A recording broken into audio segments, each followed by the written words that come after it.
Friends, നമുക്കൊരു പാൽപ്പേട ഉണ്ടാക്കിയാൽ പഞ്ചാര നെയ്യ് വിട്ടതൊന്ന് ഇതാക്കാം. അതിനുശേഷം പഞ്ചാരയുടെ അകത്തുനിന്ന് ചെറുതായിട്ട് ഇങ്ങനെ വെള്ളം ഒലിത്ത് വരുന്ന സമയമാകുമ്പോഴത്തേക്ക് അതിനകത്തോട്ട് പാൽ വെച്ചിരിക്കാം. പൊട്ടിത്തെറിക്കുമ്പോൾ ചെറുതായിട്ട് പൊട്ടിത്തെറിച്ച് അത് സെറ്റായിട്ടോ. പിന്നെ അതിങ്ങനെ ഇളക്കി അതിനകത്ത് കിടക്കുന്ന പഞ്ചാര ഒന്ന് കട്ടി മാറി ഒന്ന് അലിഞ്ഞ് കിട്ടണം കേട്ടല്ലോ. അപ്പോഴത്തേക്ക് നമുക്ക് ഒരു കപ്പ് പാൽപ്പൊടി ഇടുക. പിന്നെ ഒരു കാര്യം, പാൽപ്പൊടി എടുക്കുമ്പോൾ സ്വന്തം ഓണർഷിപ്പിലായിട്ടുള്ള മാത്രം എടുക്കുക. അമ്മയുടെ കയ്യിൽ നിന്ന് അടി കൊള്ളാൻ താല്പര്യമുള്ളവർ മാത്രം അമ്മയുടെ കയ്യിൽ നിന്ന് എടുക്കുക. നല്ല അടിയൊക്കെ ചെരുപ്പ് കൊണ്ട് കിട്ടുന്ന ഏത് വഴിക്കാണെന്ന് പോലും നമുക്ക് മനസ്സിലാക്കാൻ പറ്റത്തില്ല. ഇനി അതൊന്ന് ഇളക്കിയപ്പോൾ ആ ഒരു പാൽപ്പൊടി ഒന്ന് അലുത്തെടുക്കുക. അത് അതിൻ്റെ ഒരു സിംഗിളായിട്ടുള്ള ഒരെണ്ണം പോലും അതിനകത്ത് കാണാൻ പാടില്ല. അത്രയ്ക്ക് നമ്മൾ അങ്ങോട്ട് ഇളക്കണം. ഇളക്കി ഇളക്കുക. പക്ഷെ നല്ലതായിട്ട് ആ ചേച്ചി വലിയ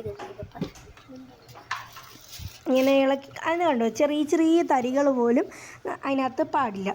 അതിന് നമുക്ക് ഇച്ചിരി നിങ്ങളുടെ തിക്നെസ്സിനനുസരിച്ചിട്ടുള്ളത് നിങ്ങൾക്കിടും. ഇപ്പം പാൽ കൂടിപ്പോയതാണെങ്കിൽ നിങ്ങൾക്ക് ഒരു 2-3 ഇതൊക്കെ കൂടെ ആഡ് ചെയ്തിട്ട് അതിൻ്റെ എങ്ങനെയെങ്കിലും അതൊന്ന് വറ്റിച്ച് അതിൻ്റെ വെള്ളമൊക്കെ കളഞ്ഞ് അതൊരു കട്ട രൂപത്തിലോട്ട് ആക്കുക.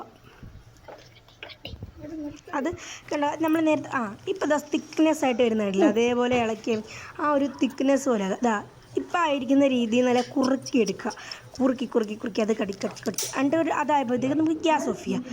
സാധനം ചൂടാറിയിട്ടാട്ടോ നമ്മൾ ചെയ്ത്, ചൂടാറാതെ ചെയ്യരുത്. പിന്നെ അതെടുക്കുക, ഷേപ്പ് ചെയ്തിട്ട്